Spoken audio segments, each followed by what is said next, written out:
నమస్కారం. Saranya TV bulletin కు స్వాగతం. ముందుగా ముఖ్యాంశాలు చూద్దాం. జూలై 3వ వారంలో తల్లికి వందనం. విద్యాశాఖ అధికారులతో మంత్రి లోకేష్ సమీక్ష. ప్రభుత్వ పాఠశాలల్లో ప్రవేశాలు పెంచాలని మంత్రి లోకేష్ ఆదేశం. వివిధ సెట్లను సకాలంలో నిర్వహించాలని ఉన్నత విద్యాశాఖకు సూచన. కాంగ్రెస్ వైఖరిపై బండి సంజయ్ నిప్పులు. తెలంగాణకు 10 లక్షల కోట్లు కేటాయించామని వెల్లడి. తెలంగాణ ప్రగతికి కేంద్ర ప్రభుత్వం కట్టుబడి ఉందన్న బండి సంజయ్. అక్రమ వలసదారుల ఓట్లపై కాంగ్రెస్ ఎందుకు మౌనంగా ఉందని ప్రశ్న. మేకప్ మంత్రి అంటూ హోంమంత్రి అనితపై అమర్నాథ్ వ్యాఖ్యలు. మహిళల దుస్తులు రూపంపై వ్యాఖ్యలు అవమానకరమన్న పవన్. రాజకీయ విమర్శలు విధానాలపై మాత్రమే ఉండాలని సూచన. కూటమి నేతలు సమన్వయంతో స్పందించాలని హితవు. విద్యార్థులకు యంగ్ ఇండియా స్టూడెంట్స్ కిట్స్ పంపిణీ. కార్పొరేట్ స్థాయి సామాగ్రి అందించనున్న ప్రభుత్వం. విద్య కోసం ఎంతైనా ఖర్చు చేస్తామన్న అద్దంకి దయాకర్. ఈ నెల 19న కిట్ల పంపిణీ ప్రారంభం.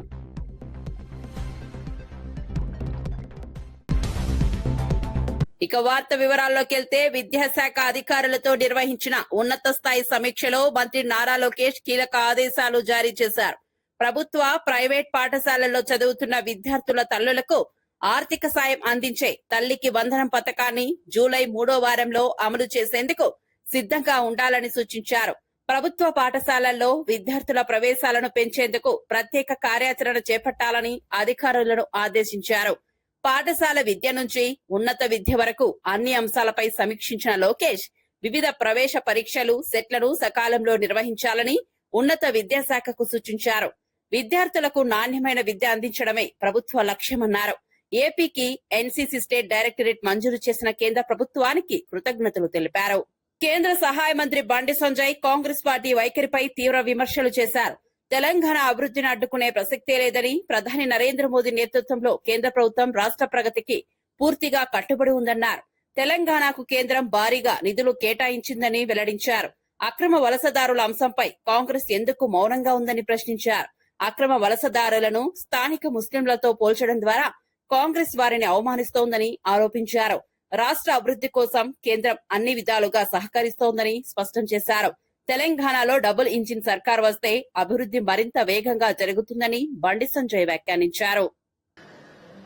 రాజకీయపరమైన కార్యక్రమంతో పాటు సేవా కార్యక్రమం తీసుకోవడం, దాంతోపాటు 12 సంవత్సరాలు నరేంద్ర మోడీ గారి పాలనలో సాధించిన విజయాలు, వాటిని ప్రజలకు వివరించేటువంటి కార్యక్రమాలు చేస్తా ఉన్నాం. దానిలో భాగంగానే ఈరోజు మానకొండ నియోజకవర్గంలో గౌరవ ఆర్ఎంపీ గారితో మాట్లాడడం, చర్చించడం, వారు కూడా వివరించే ప్రయత్నం చేయడం, ఇవన్నీ జరుగుతూ ఉన్నాయి. కాబట్టి తెలంగాణ రాష్ట్ర సమాజం ఆలోచించాలి. 12 సంవత్సరాల నరేంద్ర మోడీ గారి పాలన, గతంలో 10 సంవత్సరాల యూపీఏ పాలన, ఒక్కసారి బేరీజు వేసుకోవాల్సిన సమయం ఆసన్నమైంది. ఎలాంటి అవినీతి ఆరోపణలు లేకుండా, అక్రమాలు జరగకుండా,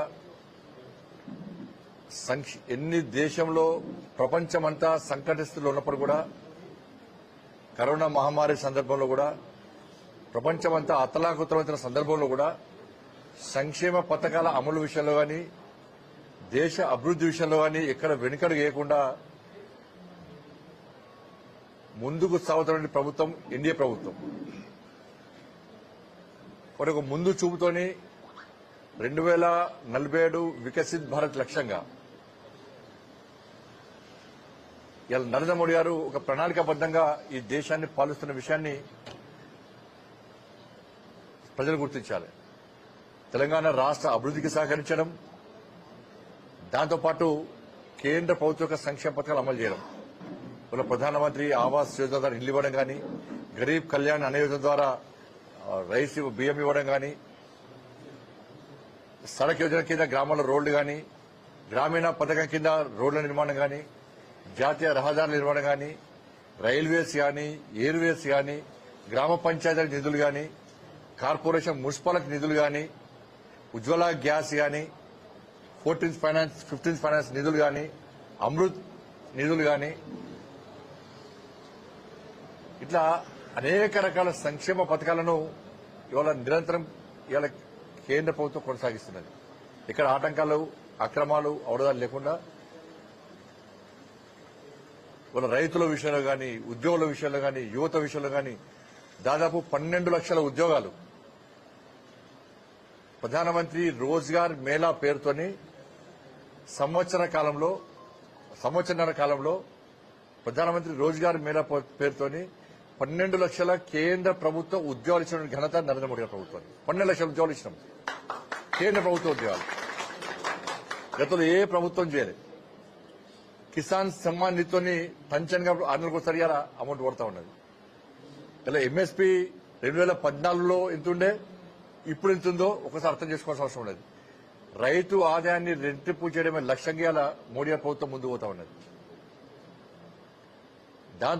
దాంతోపాటు startup India, make in India, standup India పెడుతుంది. ఇలా యువతకు ఉపాధి కల్పించడం, చిన్న చిన్న ఫ్యాక్టరీలు నిర్మించడం. ఇవాళ 2 లక్షలకు పైగా కొత్త కంపెనీ నిర్వహిస్తే, స్టాండప్ ఇండియా ద్వారా నిర్మిస్తే దాదాపు 23 లక్షల మందికి ఉపాధి దొరికింది, ఉద్యోగాలు దొరికినాయి. కాబట్టి దాన్ని దృష్టిలో ఉంచుకునే ఇంకా యువతలో పడ మార్పు జరగాలి. ఇలా విదేశీ వస్తువులు. ఆంధ్రప్రదేశ్ హోంమంత్రి వంగలపూడి అనితపై మాజీ మంత్రి గుడివాడ అమర్నాథ్ చేసిన వ్యాఖ్యలను ఉప ముఖ్యమంత్రి పవన్ కళ్యాణ్ తీవ్రంగా ఖండించారు. మహిళల దుస్తులు, రూపురేఖలపై వ్యాఖ్యానించడం వారిని అవమానించడమేనని స్పష్టం చేశారు. రాజకీయ విమర్శలు, విధానాలు పాలనపై ఉండాలని, వ్యక్తిగత అంశాలను లక్ష్యంగా చేసుకోవడం సరైంది కాదన్నారు. ప్రజాప్రతినిధులు మాట్లాడేటప్పుడు మరింత బాధ్యతతో వ్యవహరించాలని సూచించారు. అనితపై చేసిన వ్యాఖ్యలు మహిళలందరినీ కించపరిచినట్లేనని పేర్కొన్నారు. రాజకీయాల్లో సంస్కారం, మర్యాద పాటించాల్సిన అవసరం ఉందన్నారు. కూటమి నేతలు కూడా సంయమనంతో స్పందించాలని పవన్ కళ్యాణ్ సూచించారు. ప్రత్యక్షంగా అనుభవంలోకి రాదు. అంటే మొన్న చూశారు కదా, మనకి పెహల్గాంలో జరిగిన తర్వాత మనకి చాలా కిరాతక వాళ్ళ ప్రాణాలు కోల్పోయినప్పుడు వాళ్ళ చేతుల్లో ఆ ఇంపాక్ట్ ఎలా ఉంటుంది. అలాంటిది రెగ్యులర్ ఫీచర్ ఇక్కడ జమ్మూ కానీ అది నిన్న మన పార్లమెంట్ ప్రతినిధులు కూడా అదే చెప్పాను నిన్న మన ఎంపీసీ కూడా. అంటే మనం ఎంతసేపు మన పరిధిలోనే ఉంటాం కానీ ఒకసారి దేశ పరిధిని విస్తృతిని కూడా అర్థం చేసుకొని మనం మాట్లాడితే బాగుంటుంది. One thought behind it. Thank you.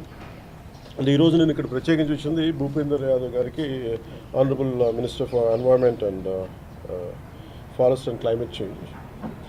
I came here to convey my heartfelt thanks to him in establishment of a common facility center for training and research for the forest department, which is called Aranya Bhavan. So in that we will establish Hanuman, an acronym for Human Animal Conflict Mitigation Center, and Great Green Wall Monitoring Center, and Command Control Center for Forest Fire, and State Tiger Monitoring Center. అంటే ఈ 4 ఈ బిల్డింగ్లో ఇప్పుడు ఈ 19 అనుకుని మేము చేయబోతుంది. దానికి పర్మిషన్ ఇచ్చారు. ఈ బిల్డింగ్లో అనగా ఏంటంటే ఈ మనకి చిత్తూరులో కానీ పార్వతీపురంలో కానీ ఒరిస్సా నుంచి ఏనుగులు వచ్చేస్తున్నాయి, లేదంటే తమిళనాడు నుంచి ఏనుగులు వచ్చి మనకి చిత్తూరు సైడ్ వీటిని ఎలాగే ఎదుర్కోవాలి, మనిషికి వాటికి అంటే వాటిని సేఫ్గా పంపించి మనుషులకి ఇబ్బంది కలగకుండా, పంటలు నాశనం అవ్వకుండా, మనిషి ప్రాణాలు పోకుండా ఎలా ఉండాలనేది హ్యూమన్ యానిమల్ కాన్ఫ్లిక్ట్ కింద ఇవన్నీ చూడగలం. దాని నుంచి దానికి అప్రూవల్, ఆ బిల్డింగ్ అప్రూవల్ అడిగితే పాపం అడిగిన వెంటనే పెద్ద మస్తు వచ్చారు. దానికి నా కృతజ్ఞతలు తెలియజేసుకోవడానికి వచ్చాను. అలాగే ఇంకోటి మేజర్గా మాట్లాడింది ఏంటంటే మనకి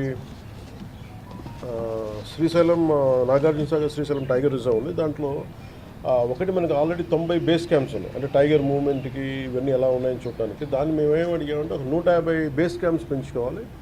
దానికి అదనంగా ఒక 300 మంది పర్సనల్ ఫారెస్ట్ గార్డ్స్ అవసరం అవుతారు. సో దాన్ని సెంట్రలీ స్పాన్సర్డ్ స్కీమ్స్ ఉంటాయి. వాటి కింద మీరు అదనంగా ఇంకొక ఉన్న 90కి ఇంకొక 60 క్యాంప్స్ మేము యాడ్ చేయాలనుకున్నాం. అది స్థానికంగా లోకల్ మన చెంచు యువతే దానికి గార్డ్స్గా ఉంటారు. వాళ్ళకి వితిన్ అక్కడ తిరగడానికి ఫారెస్ట్లో టు మానిటర్ టైగర్ మూవ్మెంట్ అంతా మన బైక్స్ కానీ లేదంటే డ్రై రేషన్ కానీ ఒక సంవత్సరం పాటు ఆ బేస్ క్యాంప్ రన్ చేయడానికి కావాల్సిన నిధులు కూడా ఇమ్మని రిక్వెస్ట్ చేసాం. దానికి వాళ్ళు కూడా చాలా వెంటనే దాన్ని అగ్రీ చేశారు దానికి. అలాగే మేము ఇంకోటి మేజర్గా ఏం అడిగామంటే ఇండియన్ గౌర్ అని ఉంటుంది. అది ఒక మధ్యప్రదేశ్ గౌరవ ముఖ్యమంత్రి గారు శ్రీ మోహన్ యాదవ్జీ గురించి మేము రిక్వెస్ట్ ఒక మాట చెప్పండి మీరు కూడా వారికి, మేము ఎలాగ మాట్లాడతాం. దాంట్లో ఒక 50 ఇండియన్ గవర్ని అడిగాం. ఒకప్పుడు మనకు ఉండేది అది మన కనుమరుగైపోయే పరిస్థితులు ఉన్నప్పుడు ఒక 50 ఇండియన్ గవర్ని సెప్టెంబర్ అక్టోబర్లో మీరు పంపించండి. దానికి ఎన్క్లోజర్ కూడా సిద్ధం చేస్తాం. ఒక మాట మీరు చెప్పండి. దానికి కూడా వెంటనే మా ముందే ఆయన BRS general secretary T Jeevan Reddy Congress ప్రభుత్వంపై తీవ్ర విమర్శలు చేశారు. రేవంత్ రెడ్డికి నిజంగా దమ్ముంటే రాహుల్ గాంధీని అశోక్ నగర్ కు తీసుకురావాలని సవాల్ విసిరారు. రాష్ట్రంలో యువత, నిరుద్యోగులు ఎదుర్కొంటున్న సమస్యలను కాంగ్రెస్ నాయకత్వం ప్రత్యక్షంగా చూడాలని అన్నారు. ఎన్నికల సమయంలో ఇచ్చిన హామీలు అమలు చేయకుండా ప్రజలను మోసం చేస్తున్నారని ఆరోపించారు. కాంగ్రెస్ ప్రభుత్వం ప్రజల అంచనాలను అందుకోలేకపోయిందని విమర్శించారు. ప్రజా సమస్యల పరిష్కారంలో ప్రభుత్వం పూర్తిగా విఫలమైందని జీవన్ రెడ్డి వ్యాఖ్యానించారు. అల్పసంఖ్యాక వర్గాలు రెసిడెన్షియల్ స్కూల్స్ 1000 రెసిడెన్షియల్ స్కూల్స్ మంజూరు చేసిందా కేసీఆర్ గారు? 1000 అంటున్నాడు. 30 మాసాలు గడుస్తుందా, ఒక్క స్కూల్ మంజూరు చేసిందా? నేను ఏదో పత్రికలు చదివినా లేదు. రాష్ట్రంలో 26,000 పాఠశాలలు ఎందుక నేను వీడిని కుదిస్తా 4,000 అని చెప్పి అంటుండే. ఎవడన్నా పాఠశాల తగ్గించాలని ఆలోచన చేస్తాడా, పెంచాలని ఆలోచన చేస్తాడా? ఇది విద్యా హక్కు చట్టం. ఈ విద్యా హక్కు చట్టం ఏదైతే యూపీఏ ప్రభుత్వం ప్రవేశపెట్టింది, ప్రతి నివాసిత ప్రాంతంలో ఒక పాఠశాల ఉండాలని చెప్పని అటువంటి పాఠశాల కుదించిన కుట్ర ఇంకో రేవంత్ రెడ్డి చేయబోతుందని చెప్పంటున్నారు. వీళ్ళ విద్యార్థులకు ఏదైతుందో ఫీజు రియంబర్స్మెంట్, మన బీఆర్ఎస్ ప్రభుత్వం ఏదైతుందో చదువులు మాత్రమే విద్యార్థుల బాధ్యత, చదివించే బాధ్యత కేసీఆర్ చేపట్టింది. ఇవాళ ఏమైంది? ఎక్కడైనా కళాశాలలో చేరిక కావాలంటే మన ఫీజు మనం కట్టుకుంటేనే కాదు, మన చేరిక లేదే అంటున్నాను. నిరుద్యోగ యువత రాష్ట్రం ఏర్పడ్డది, దశాబ్ద కాలంలో నిర్మాణం చేసి నిరుద్యోగ యువత తోడు నిలిస్తే వీళ్ళ ఆశల పల్లెగా ఊరేగించి ప్రభుత్వం అధికారానికి వచ్చింది కాంగ్రెస్ పార్టీ. ఎన్నికలు చేసే వాగ్దానాలు అమలు చేయాలి కదనే. మొదటి 2 సంవత్సరాల 3 లక్షల ఉద్యోగాలు కల్పిస్తా అని చెప్పిండు, కల్పించింది 17,000 అని చెప్పంటున్నాయి. నిన్న ఏదైతున్నదో 19,000 కానిస్టేబుల్ ఉద్యోగాలుంటే కేవలం 5,000 నోటిఫికేషన్ 5,000 నోటిఫికేషన్ ఇస్తున్నారని చెప్పంటాం. ఉద్యోగాలు ఖాళీ లేక కాదు, ప్రభుత్వాన్ని చిత్తశుద్ధి లేక, ప్రభుత్వ చిత్తశుద్ధి లేక చెప్పంటున్నా. ఇలా నిరుద్యోగ యువత అన్నాడు రాహుల్ గాంధీ గారిని పట్టుకొచ్చిందే, ఇవాళ పట్టుకరా. ఇవాళ మీకు ఏదైతే అశోక్ నగర్ కానీ చిక్కడపల్లి కానీ సందర్శించాలని ఒక ధైర్యం రేవంత్ రెడ్డికి ఉన్నది అని అడుగుతున్నాను. ఈ రాష్ట్ర భవిష్యత్తు ఇలా బీఆర్ఎస్ పార్టీ కేసీఆర్ గారితో ముడిపడి ఉన్నది. దానికి అనుగుణంగా బీఆర్ఎస్ పార్టీ బలోపేతం ఆ దిశగా మన కృషి చేయాలని చెప్పంటున్నా. ఇలా రేవంత్ రెడ్డి ఏదైతుందో అని ఫ్యూచర్ లేదే. చివరికి ఏమైపోయిందో నేను హిట్లర్లు అవుతా అంటే హిట్లర్ కోరుకుంటాడే. అది కాంగ్రెస్. నువ్వు ఇందిరాగాంధీ ఆదర్శంగా తీసుకుంటా అని చెప్పు, రాజీవ్ గాంధీ ఆదర్శంగా తీసుకుంటా అని చెప్పు. ఇప్పుడు హిట్లర్ ఆదర్శం తీసుకుంటా అని చెప్తాడా? హిట్లర్ ఆదర్శం తీసుకుంటా అని చెప్పానంటే చివరిగా హిట్లర్కి ఏ గది పట్టిందో రేవంత్ రెడ్డి కూడా అదే గది పట్టబోతుందని చెప్పంటున్నా. మాజీ మంత్రి ఎమ్మెల్యే గంగుల కమలాకర్ కాంగ్రెస్ ప్రభుత్వంపై తీవ్ర స్థాయిలో విమర్శలు గుప్పించారు. కేసీఆర్ కు పేరు వస్తుందనే కారణంతో కరీంనగర్ అభివృద్ది పనులను నిలిపివేశారని ఆరోపించారు. రివర్ ఫ్రంట్, కేబుల్ బ్రిడ్జ్ వంటి ప్రతిష్టాత్మక ప్రాజెక్టులను అడ్డుకున్నారని మండిపడ్డారు. మానేరు వాగు నుంచి భారీ స్థాయిలో ఇసుక త్రవ్వకాలు జరుగుతున్నాయని, కోట్ల రూపాయల ప్రజా సంపద దోపిడీకి గురవుతోందని ఆరోపించారు. కరీంనగర్ అభివృద్ధిని రాజకీయ కక్షలతో ఆపేశారని విమర్శించారు. ప్రజల ప్రయోజనాల కంటే రాజకీయ లాభాలకే కాంగ్రెస్ ప్రభుత్వం ప్రాధాన్యమిస్తోందని గంగుల కమలాకర్ తెలిపారు. ఎట్లా ఉండే తెలంగాణ రాష్ట్రం, ఎట్లా ఉండే కరీంనగర్, కేసీఆర్ పరిపాలనలో ఎట్లా ఉన్న కరీంనగర్ ను ఎట్లా ఆగం పట్టించారు ఒక్కసారి చూడండి. ఎట్లా ఉండే డెవలప్మెంట్. బ్రహ్మాండంగా రివర్ ఫ్రంట్ చేస్తే దాన్ని ఆపేసే, కేబుల్ బ్రిడ్జ్ చేస్తే దాన్ని ఆపేసే, ఎక్కడ మొదలు పెడితే అక్కడ దాన్ని మన కేసీఆర్ పేరెత్తని చెప్పేసి ఈ రోజు ఆపడం జరిగింది. అందుకే సోదరులారా ఆపని.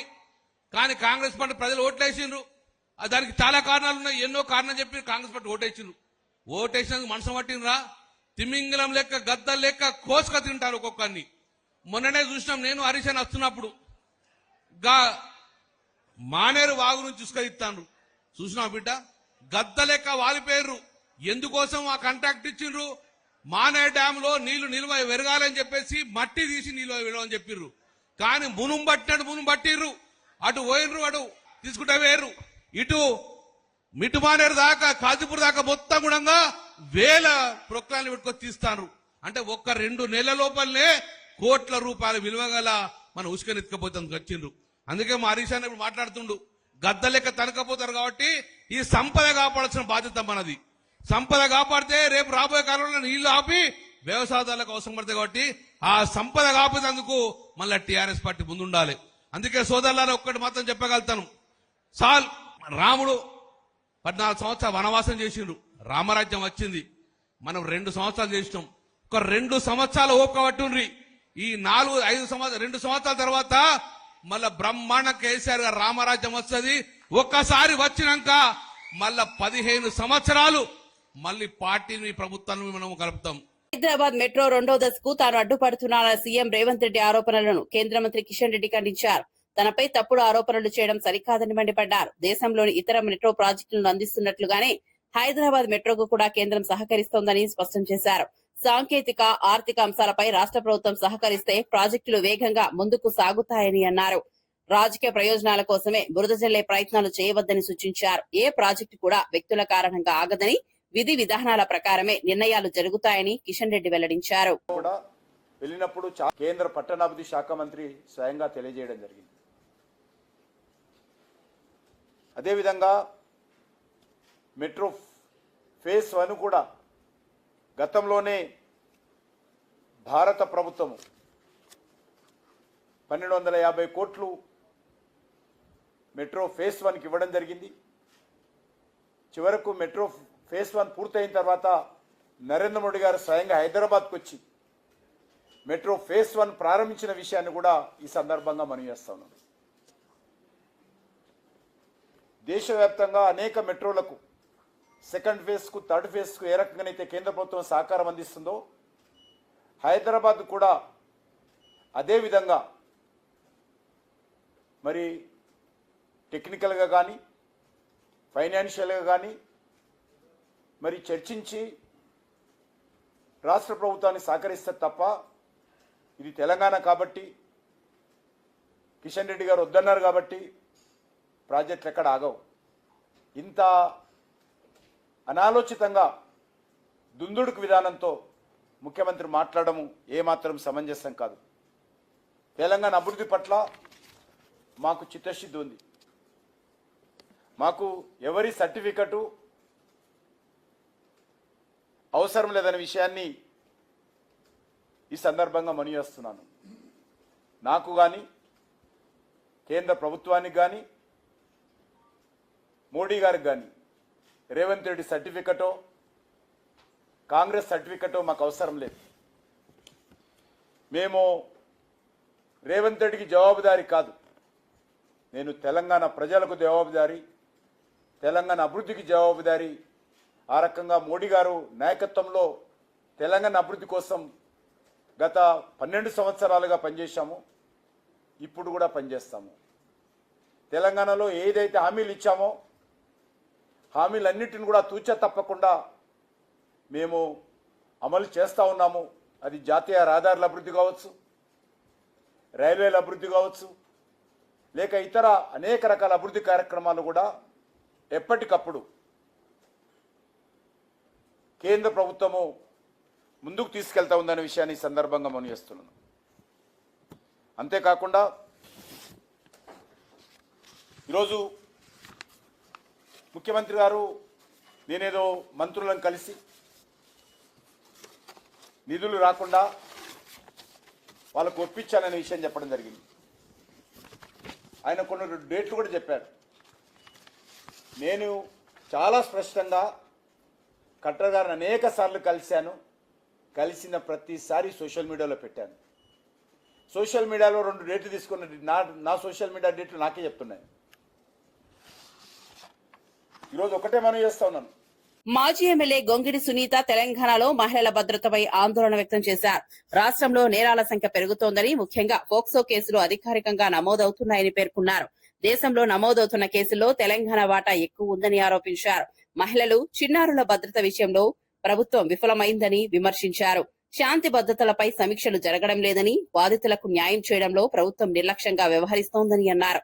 మహిళలను కోటీశ్వరులను చేస్తామని చెప్పే ముందు వారి భద్రతను కాపాడాలని ప్రభుత్వానికి సూచించారు. మహిళలపై జరుగుతున్న దాడుల విషయంలో కాంగ్రెస్ ప్రభుత్వం స్పందించాలని గొంగిడి సునీత డిమాండ్ చేశారు. 2025 సంవత్సరం చూసుకుంటే దేశంలో 6% కేసులు నమోదైతే తెలంగాణ రాష్ట్రంలో 16% కేసులు నమోదైనాయి. ఒక్క తెలంగాణ రాష్ట్రంలో. అంటే ఎటుపోతుంది ఈ తెలంగాణ?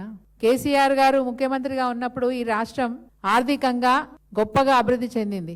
కానీ ఈ రాష్ట్రంలో కాంగ్రెస్ పార్టీ అధికారంలోకి వచ్చినాక 2.5 సంవత్సరాలలో విపరీతంగా నేరాలు పెరిగిపోతా ఉన్నాయి, ఘోరాలు పెరిగిపోతా ఉన్నాయి, విపరీతమైనటువంటి క్రైమ్ రేట్ నమోదవుతా ఉంది. కానీ ఈ రాష్ట్రంలో ఉన్న హోంశాఖ మంత్రి అంటే అలియాస్ ముఖ్యమంత్రి, ఇదే రాష్ట్రానికి సంబంధించిన కేంద్ర హోంశాఖ మంత్రి, సహాయ మంత్రి, వీళ్ళెవ్వరు కూడా ఆడపిల్లలపై అఘాయిత్యాలు జరుగుతూ ఉంటే పట్టించుకున్న పాపాన పోరు. ఈ రాష్ట్ర ప్రభుత్వం అందించిన నివేదికలలో చూస్తే కూడా అదృష్టకరం ఏంటంటే మహిళలపై 2024, 2025లో 5,107 దాడులు జరిగినాయి. అది మహిళలపై, నేను చెప్పిన ఫిగర్ 5,107 మంది మహిళలపై అఘాయిత్యాలు జరిగినాయి. ఇక ఈ 2 సంవత్సరాలకు సంబంధించి చిన్నారులపై 1017 పోక్సో కేసులు నమోదైనాయి. ఇవి అధికారికంగా లెక్కల ప్రకారం చెప్తున్న విషయం. అంటే సమాజం దృష్టికి రాని దాడులెన్నో, రాని అఘాయిత్యాలెన్నో, మన దృష్టికి రానివి ఎన్నున్నాయో తెలియదు. కానీ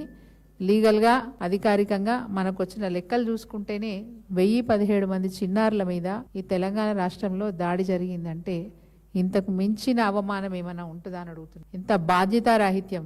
ఎక్కడైనా క్రైమ్ జరిగింది అంటే వెంటనే వాళ్లను కఠినంగా శిక్షించినట్టయితే ఇలాంటి నేరాలు జరగకుండా చూసుకునే అవకాశం ఉంటుంది.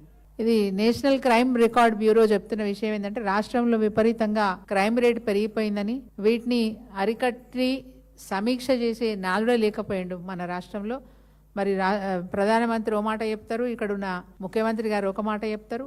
ఎక్కడ కూడా నేరాలను, ఘోరాలను ఆపే పరిస్థితే లేదు, రివ్యూ పెట్టే పరిస్థితే లేదు.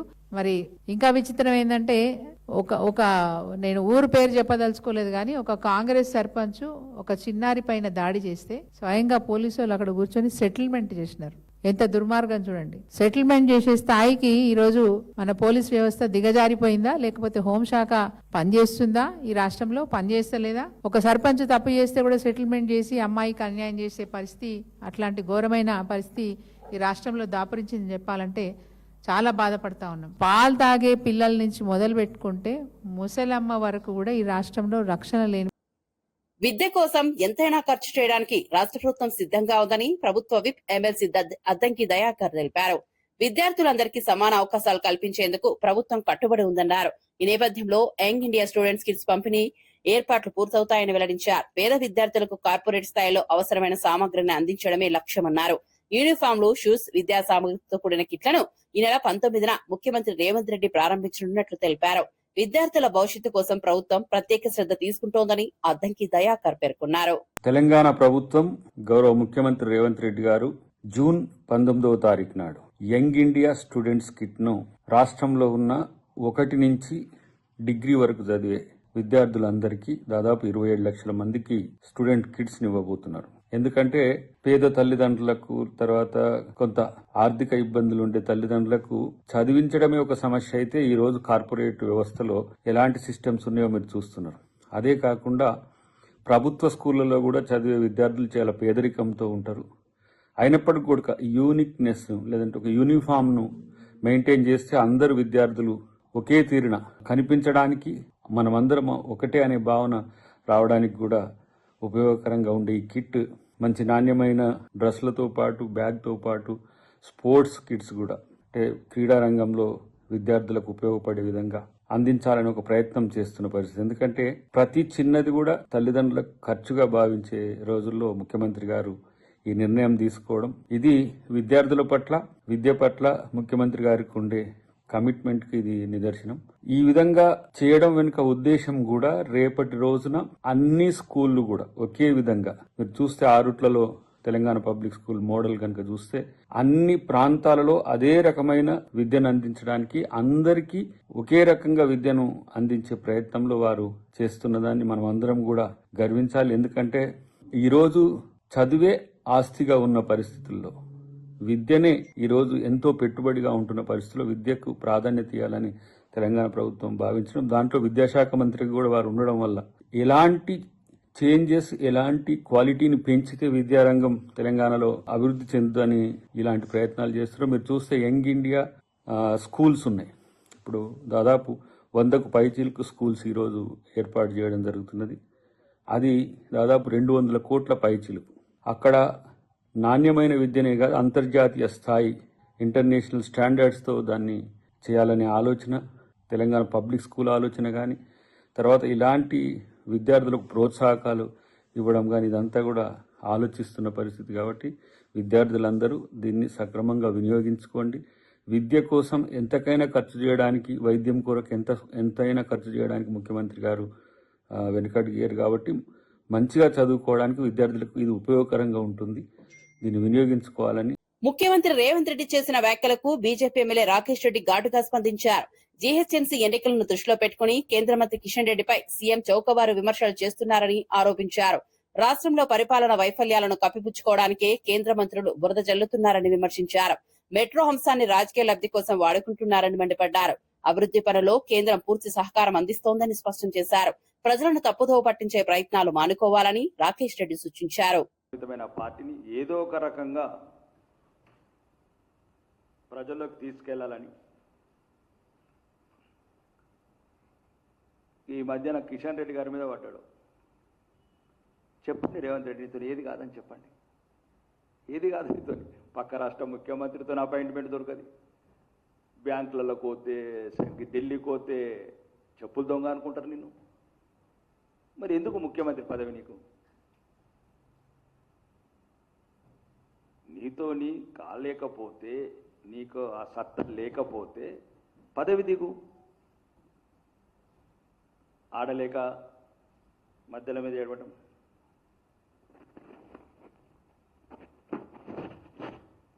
ఇప్పుడు అట్లా రాబోయే జిహెచ్ఎంసీ ఎన్నికల్లో ఎట్లన్నా ఓటమి ఖాయమైంది కాబట్టి ముందు ఇంకా తర్వాత సాకులు ఎందుకు వెతుక్కోవాలని ఇప్పుడు ఈ రకంగా ఆ రకంగా మరీ దిగజారి ఒక ప్రైవేట్ సంస్థ ఏదైతే ఎల్ఎన్టీ తెచ్చుకున్న వాణిజ్య రుణాలను తీర్చడానికి ఇండియన్ రైల్వే ఫైనాన్స్ కార్పొరేషన్ ఎదురిస్తుందని ఆయన ఏ రకంగా మాట్లాడుతున్నాడు, ఎట్లా మాట్లాడుతున్నాడు, దానికి కిషన్ రెడ్డి గారికి ఏం సంబంధం? అవి దేశంలో పేరెన్నికగల సంస్థలు, అంతర్జాతీయంగా కొన్ని విలువలున్న కొన్ని ఫైనాన్స్ రేటింగ్స్ కావచ్చు, రకరకాల వాళ్ళ అగ్రిమెంట్స్, వాళ్ళ క్లాజెస్ అవన్నీ ఉంటాయి. నువ్వేదో డబ్బులు ఇచ్చి పీసీసీ ప్రెసిడెంట్ కొనుక్కున్నట్లు ఇట్లాంటి చౌకబారు మాటలు బంద్ చేయి రేవంత్ రెడ్డి గారు. మీకు ఈరోజు ప్రాజెక్టు ఇంతవరకు ప్రాజెక్ట్ డీటెయిల్ రిపోర్ట్ లేదు. దాని మీదనేమో కేంద్రం మీద వాళ్ళు ఏడుస్తున్నారు. ఒకసారేమో 100% సొంత నిధులతో మెట్రో ఫేజ్ కడతామంటాం. అసలు దీనికే డబ్బులు లేవు నీ దగ్గర. ఇప్పుడు 1400 కోట్లు కట్టు, 13,600 కోట్లు కట్టు, ఇవి తీసుకుందాం, మళ్ళీ ఇచ్చేస్తాం మేము, ఫైనాన్స్ ఇప్పిస్తాం మేము. కాబట్టి అన్ని అబద్ధాలు చెప్పి తెలంగాణ ప్రజలను ఒక మభ్యపెట్టి ఏదో రకంగా కేంద్రం మీద నెపం నెట్టడానికి ఎన్ఓసి ఆటలు ఆడుతున్నాం మొత్తము. ఈ మెట్రోని నిలబెట్టింది, నిధులు ఇచ్చింది మొత్తం మోదీ ప్రభుత్వమే. హైదరాబాద్ మెట్రో మొదటి దశకు ఏదైతే పీపీపీ మోడల్ ఉందో 69 కిలోమీటర్ లైన్ని ఆపరేషన్కి తెచ్చింది కూడా మోడీ ప్రభుత్వమే. అనవసరంగా ఏదో బట్టగాసి మీదేయటం అనేది మానుకో రేవంత్ రెడ్డి. ఇంకా మొదటి దశలో కూడా 1200 కోట్లు ఇచ్చినాం కేంద్రం నుంచి. దీని పన్నాగాలని బయట పెడతాం. నువ్వు ఏమేం చేస్తున్నావు మెట్రోలో, నీ సోదరు. ఇంద్రవెల్లి అమరుల త్యాగాలను తెలంగాణ సమాజం ఎన్నటికీ మరవదని టీఆర్ఎస్ చీఫ్ కల్వకుంట్ల కవిత అన్నారు. ఆదిలాబాద్ జిల్లా ఇంద్రవెల్లి అమరుల స్తూపం వద్ద నివాళులు అర్పించిన అనంతరం ఆమె మాట్లాడారు. ఇంద్రవెల్లి పోరాటం ఆదివాసీల హక్కుల సాధనకు ప్రతీకగా నిలిచిందన్నారు. తెలంగాణ రక్షణ సేవ ద్వారా గిరిజనుల హక్కుల కోసం ప్రత్యేక విభాగం ఏర్పాటు చేస్తామని తెలిపారు. రాష్ట్రంలోని ఆదివాసీ తెగల సమస్యల పరిష్కారానికి ఉద్యమిస్తామని స్పష్టం చేశారు. ఉచిత విద్య, ఉచిత వైద్యం ప్రధాన లక్ష్యాలని పేర్కొన్నారు. ఆదివాసీల అభివృద్ధి కోసం ప్రత్యేక కార్యాచరణ రూపొందిస్తామని కవిత వెల్లడించారు. తెలంగాణ ఇవాళ సిర్పూర్ పేపర్ మిల్స్ ఎప్పుడైతే మూసుకుపోయిందో ఆనాడు ఉన్నటువంటి ప్రభుత్వం వాస్తవానికి లోపల ఉన్నటువంటి మెషినరీ కంటే కూడా ఇబ్బడి ముబ్బడిగా అధిక సంఖ్యలోనే డబ్బులు ఇచ్చి కార్మికులకు న్యాయం జరగాలన్న విషయంతో పేపర్ మిల్లును తెరిపించడం జరిగింది. అది మనందరికీ తెలుసు. ఆనాడు ఎటువంటి ఆలోచన అంటే ఇక్కడ ఉండేటటువంటి పేద ప్రజలకి మరి ఖచ్చితంగా ఉద్యోగాలు రావాలి, పేపర్ మిల్ వస్తే కాగజ్ నగర్ యొక్క పరిస్థితి బాగుంటుందన్న ఉద్దేశంతో ఆనాడు ప్రభుత్వం ఒక నిర్ణయం తీసుకోవడం జరిగింది. దాన్ని మనందరం కూడా స్వాగతించినాం. పేపర్ మిల్ స్టార్ట్ అయింది. స్టార్ట్ అయిన తర్వాత వెంటనే మరి ఇబ్బందులు అనేటటువంటివి కార్మికులు పెట్టడం అన్నది కూడా మొదలైంది. ఇప్పుడు నాకు తెలిసినటువంటి విషయంలో ఏమైనా తప్పులుంటే కరెక్ట్ చేయండి. నాకు తెలిసి ఒక 300 మంది మాత్రమే పర్మనెంట్ ఎంప్లాయీస్ ఉన్నారు. 300 మంది మాత్రమే పర్మనెంట్ వర్కర్స్ ఉన్నారు. అందులో అధికారులతో కలుపుకుంటే ఇంకా కొంతమంది అటు ఇటుగా ఇంకొక 150-200 మంది ఉన్నట్టున్నారు. అదే అయితే కాంట్రాక్ట్ వర్కర్స్ దాదాపుగా 2000 అని చెప్తా ఉన్నారు నాకు. ఓన్లీ 800లో కూడా ఇతర రాష్ట్రాల వాళ్ళు పెద్ద సంఖ్యలో ఉన్నారు. సో మేము ఇవాళ కోరేది మీ పక్షాన ఏంటంటే బయట రాష్ట్రాల వాళ్ళు రావడం అన్నది ఓకే, కానీ లిమిటెడ్ సంఖ్యలో రావాలి. మన వాళ్ళు 95% ఉంటే బయట వాళ్ళు 5% ఉండాలన్నది మనం కోరుతా ఉన్నాం. ఎందుకంటే తెలంగాణ రాష్ట్రం తెచ్చుకున్నప్పుడే మనం ప్రెసిడెన్షియల్ ఆర్డర్ అని తెచ్చుకున్నాం. దాని ప్రకారం ఏంటిది 95% తెలంగాణ వాళ్ళు ఉండాలి, 5% ఎవరైనా లోకల్స్ ఉంటే బయట వాళ్ళు నాన్ లోకల్స్ ఉంటే ఉండొచ్చు అని అనుకున్నాం.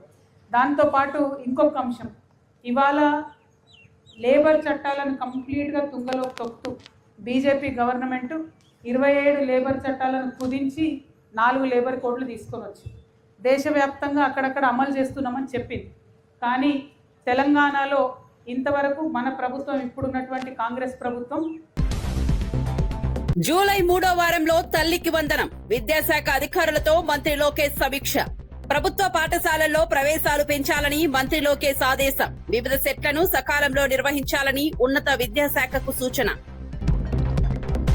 కాంగ్రెస్ వైఖరిపై బండి సంజయ్ నిప్పులు. తెలంగాణకు 10 లక్షల కోట్లు కేటాయించామని వెల్లడి. తెలంగాణ ప్రగతికి కేంద్ర ప్రభుత్వం కట్టుబడి ఉందన్న బండి సంజయ్. అక్రమ వలసదారుల ఓట్లపై కాంగ్రెస్ ఎందుకు మౌనంగా ఉందని ప్రశ్న. మేకప్ మంత్రి అంటూ హోంమంత్రి అనితపై అమర్నాథ్ వ్యాఖ్యలు. మహిళల దుస్తులు, రూపంపై వ్యాఖ్యలు అవమానకరమన్న పవన్. రాజకీయ విమర్శలు విధానాలపై మాత్రమే ఉండాలని సూచన. కూటమి నేతలు సమన్వయంతో స్పందించాలని హితవు. విద్యార్థులకు యంగ్ ఇండియా స్టూడెంట్స్ కిట్స్ పంపిణీ. కార్పొరేట్ స్థాయి సామాగ్రి అందించనున్న ప్రభుత్వం. విద్య కోసం ఎంతైనా ఖర్చు చేస్తామన్న అద్దంకి దయాకర్. ఈ నెల 19న కిట్ల పంపిణీ ప్రారంభం.